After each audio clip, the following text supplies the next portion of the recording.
এক নম্বর হচ্ছে শ্রীলঙ্কা।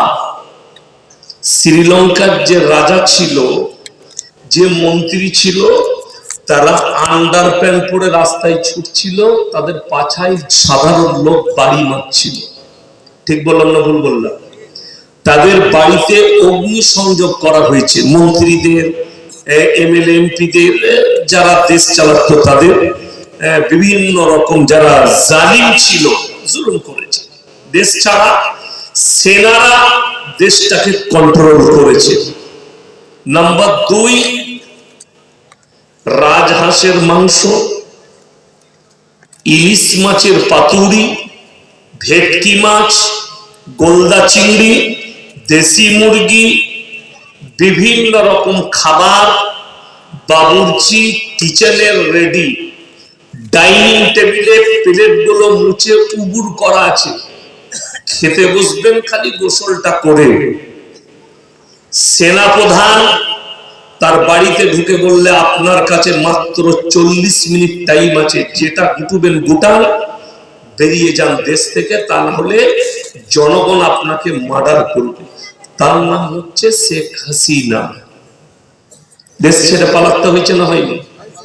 40 মিনিটের ভেতরে দেশ ছাড়তে হয়েছে, রামা ভাত খেতে পাইনি, আল্লাহ বেজ্জতি করলেন। 2 নম্বর। নম্বর 3, বাশার আল আসাদ, সিরিয়ার বাদশা। সে এত বড় জালিম ছিল এবং তার গোডাউনে বর্তমানে 4,500 কোটি টাকার খালি 4 হুইলার রাখা আছে, 4 চাকা। কোনোটা 100 কোটি টাকা, কোনোটা 500 কোটি, কোনোটা 700 কোটি, এরকম দাম এক একটা গাড়ি। রলস রয় একটা কোম্পানি আছে, সেই কোম্পানির পৃথিবীতে কোনো শোরুম নাই। শুনে যান যারা আছেন, যারা গাড়ি চাপছেন, 4 চাকা আমরা যারা চাপছি, রলস রয়ের কোনো শোরুম নেই। মালিক অর্ডার করে তবে তারা গাড়ি তৈরি করে, মালিকের কথা মতন তার মতনই মডিফাই করে। মিনিমাম 900 কোটি টাকা দিয়ে বাশার আল আসাদ একটা গাড়ি তৈরি করেছিল, রলস রয়। এরকম গাড়ি তার গোডাউনে রাখা আছে। দেশ ছেড়ে পালাতে হয়েছে তাকে, বিদ্রোহীরা তাকে ঘিরে ফেলেছে, হেলিকপ্টার নিয়ে পালিয়েছে। কোথায় লুকিয়ে আছে আজও পৃথিবীর কেউ জানে না, একমাত্র সেই জানে, আর আল্লাহ জানে সে মাল কোথায় লুকিয়ে আছে। ক্ষমতাচ্যুত আল্লাহ কোন 3 জন।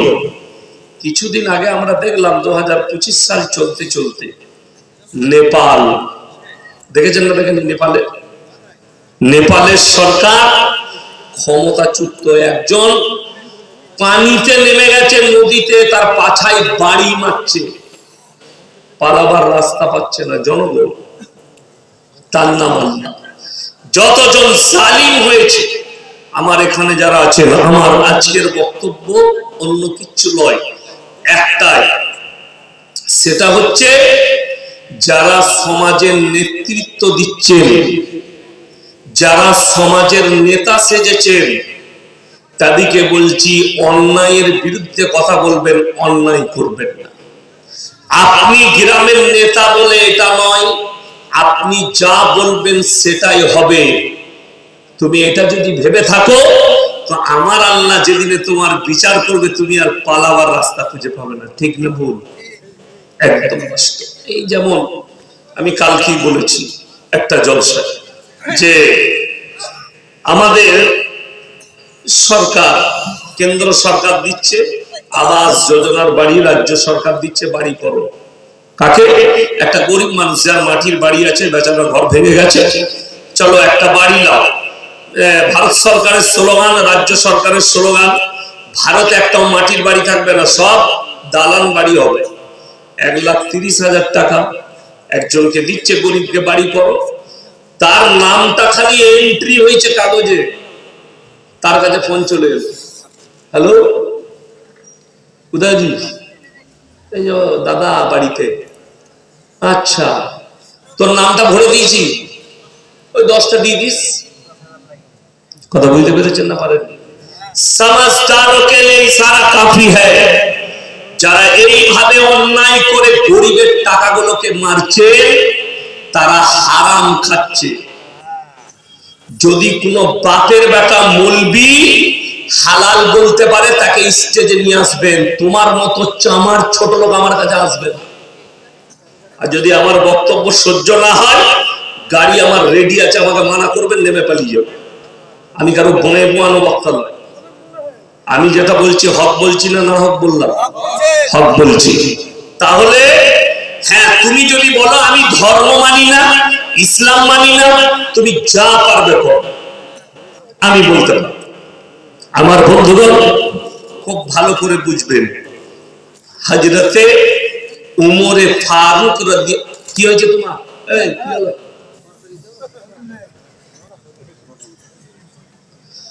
হযরতে উমরে ফারুক রাদিয়াল্লাহু তাআলা আনহু তিনি যেভাবে জীবন যাপন করেছেন এবং রাজত্ব চালিয়েছেন, পৃথিবীর বুকে ওনার জওয়ানায় গোটা পৃথিবীতে হালচাল মেচে গিয়েছিল যে আরবের এমন একজন বাদশা, রাষ্ট্রনেতা, যিনি ন্যায়পরায়ণ এবং ইমানদার, সেইভাবে তিনি দেশ পরিচালনা করছেন। গোটা পৃথিবীতে হালচাল পড়ে গেছে। এই ক বছর আগে দিল্লির পার্লামেন্টে দাঁড়িয়ে, তিনার নাম হচ্ছে দিল্লির প্রাক্তন মুখ্যমন্ত্রী অরবিন্দ কেজরিওয়াল, তিনি বলেছিলেন ভারতের যত নেতা মন্ত্রী আছে এরা যদি হযরতে উমরের মতো জীবন যাপন করে, একটাও গরিব আর গরিব থাকবে না, একটাও অসহায় আর অসহায় থাকবে না, একটাও অত্যাচারী আর অত্যাচারী হবে না। যেটা বলুন সুবহানাল্লাহ। কার কথা বলেছেন? হযরতে উমর রাদিয়াল্লাহু তাআলা আমিরুল মুমিনিন। তিনার কাছে বিচার এসেছে নিজের সন্তানের, বললে আমার বেটাকে বেঁধে দাও। হে আমিরুল মুমিনিন, এটা তো আপনার সন্তান। হযরতে ওমর বললে আজকে যদি একে ছেড়ে দাও, এর নেতার বেটা মনে করে এক থেকে বড় অন্যায় করবে, ইসলামী শরিয়ায় যে বিচার আছে বিচার করো, একে কুড়া মারো। জোরে বলুন সুবহানাল্লাহ। বাদশা নিজের বেটাকে ছাড়েনি। বড় কষ্ট লাগে, দুঃখ লাগে। আমাদের দেশের বিচার ব্যবস্থাটাই আলাদা। গাঢ় দুধে চা খাই দিলে বিচার পাল্টি যায়, 500 টাকার লোট গুঁজে দিলে বিচার উল্টিয়ে যায়। ঠিক বললাম না ভুল বললাম? যদি কেউ ন্যায় বিচার করেন তো আলহামদুলিল্লাহ, আপনি তো হযরত ওমরের লাইনে চলছেন। আর যার গায়ে লাগবে সে মাল কিন্তু ওই রকমই চোর। আমার কথা যার গায়ে লাগবে সে ওই রকমই চোর। না তুমি ইমানদার হলে তোমার গায়ে লাগবে? লাগবে না। তুমি ইমানদার নেতা, তোমার গায়ে লাগবে কেন? লাগার প্রয়োজন নাই, তুমি ইমানদার। কিন্তু আমি যার কথা বলছি আজকে বলুন, আপনাকে বলে দিই, এই জেলাটা নদিয়া, থানাটা মনে হয় থানার পাড়া নাকি? থানার পাড়া থানা। খুব ভালো করে শুনবেন, আমি ঝাড়খণ্ডের ধানবাদের কাছে একটা জায়গায় জলসা করতে গিয়েছিলাম। গ্রাম থানাটা হচ্ছে চন্দনকিয়ারি, গ্রামটার নাম হচ্ছে আপনার নডিহা। তারা বেশিরভাগ হিন্দি কথা বলে, এই ঝাড়খণ্ড মানে হিন্দি। আর আলেম উলামা কয়েক হাজার আলেম আছে, 1000-এর বেশি, 1-1500 আলেম হাতে যাচ্ছে গ্রামটায়। বড় গ্রাম। বিকেল 4টায় আমি পৌঁছে গেছি, রাত 2টো পর্যন্ত ছিলাম। বিশ্বাস করুন, আল্লাহর কসম, রাস্তায় আমি একটা 10 বছরের বাচ্চা মেয়েকেও দেখতে পাইনি। বললাম 10 বছরের একটা বাচ্চা মেয়েকেও দেখতে পাইনি। আর স্টেজে তাদের বসার ব্যবস্থাও নেই, বাড়ি থেকে শুনবে জলসা। আর আপনার যাতায়াতের রাস্তা ছেলে আর মেয়ে একটাই রাস্তা। ঠিক বললাম না ভুল বললাম? যদি কোনো বাপের বেটা মৌলবি বলে যে এটা শরীয়ত, তার জুতোর মালা পড়ে যাবে, না আমার জুতোটা খুলে তার গলায় পরিয়ে যাবে, যদি হালাল বলতে পারে। কেন? আসল কথা, আমাদের সেই গ্রামে আমি খোঁজ নিলাম कि यहाँ का महल इतने अच्छे क्यों है, यहाँ का महल किसने बनाई, এখানকার পরিবেশ এত সুন্দর কি করে হলো, এই গ্রামের নেতৃত্বরা কারা আছে যে এত সুন্দর পরিবেশ? তো আমাকে বলল আমার একজন মুফতি সাহেব বন্ধু আছে ওই গ্রামে, মুফতি মনজর আলম কাসমি, খুব ভালো মুফতি। আমাদের মাদ্রাসায় কিছুদিন শিক্ষকও ছিলেন, ভালো আলেম, আমার খুব ক্লোজ বন্ধু। तो से बोले हमारे गांव में जो है, जो लोग ग्राम को चलाते हैं, गांव को जो चलाते हैं, जिनके इशारे से चलते हैं, वो उलामा है। उलामा हजरत के इशारे से গ্রামের যারা নেতৃত্ব দেয় তারা হচ্ছে আলেমরা। আর আমাদের সমাজ পশ্চিম বাংলায় আমাদিকে খালি দুটো কাজে রেখেছে, হলে আর মোলে। ঠিক বললাম না ভুল বললাম?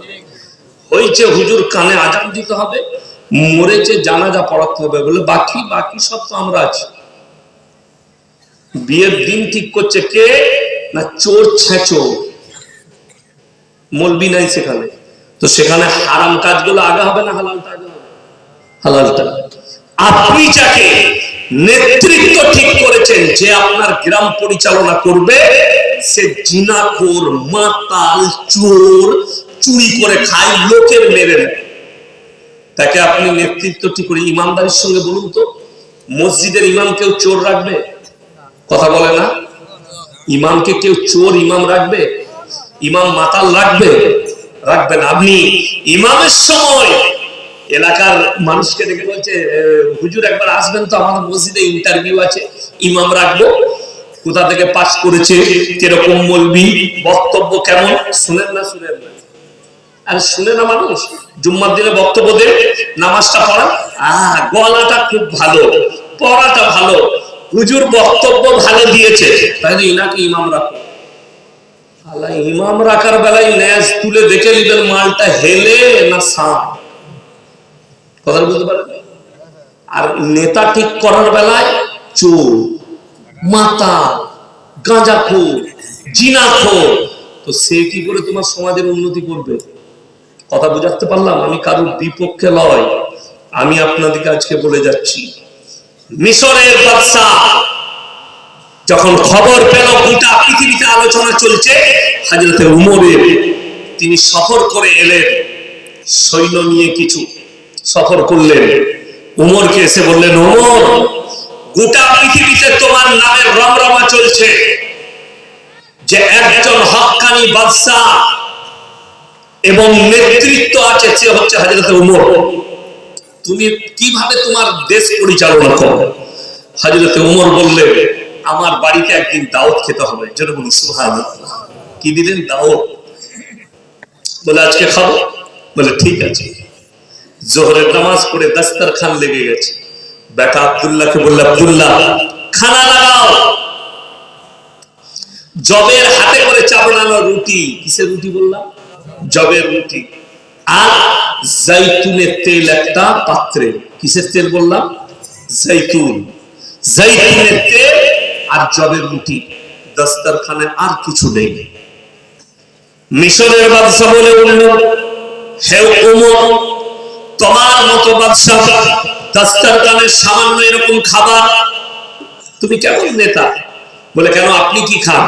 বলে আমার দস্তরখানে আখরোট, মুনাক্কা, কাজু, কিশমিশ, পেস্তা বাদাম, দুম্বার মাংস, উটের মাংস পাবে, বিভিন্ন রকম আইটেম পাবে। হযরত উমর প্রশ্ন করলেন, আপনার প্রজারাও কি ওটাই খায়? বলে আমি তো খোঁজ রাখি না।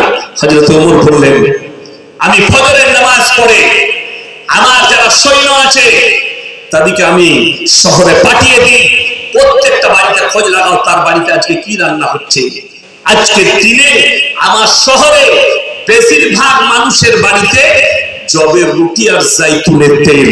আমার প্রজারা যদি জাইতুনের তেল আর রুটি খায়, আমি বাদশা যদি ভালো মন্দ খাই, আল্লাহকে জবাব কি করে দেবো? জোরে বলুন সুবহানাল্লাহ।